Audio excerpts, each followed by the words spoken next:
All right, so now we want to pair this controller to our phone via Wi-Fi signal that it puts out.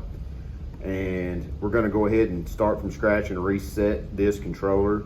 So in order to do that, you're going to take this screw out, the side that has the learning switch and the reset switch, remove this cover. You're going to hold down the reset switch for 10 seconds.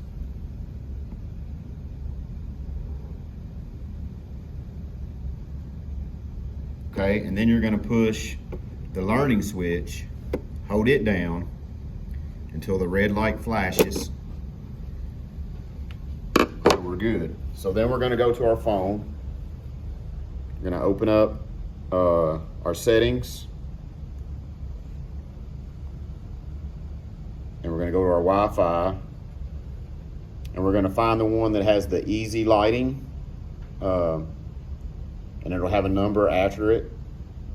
So we'll go and do that. It's going to ask for a password. So now that we've reset it, our password will go back to default, which is 0, 1, 2, 3, 4, 5, 6, 7, 8, 9. And we're going to hit join. We're going to wait for it to connect.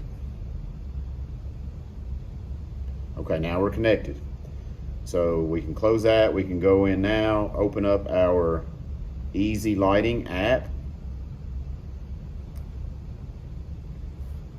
All right, so we're going to go to room, and we're going to make sure that this top left room has a green check. That's zone 1, which is what our decoder is on. A.001 is zone 1.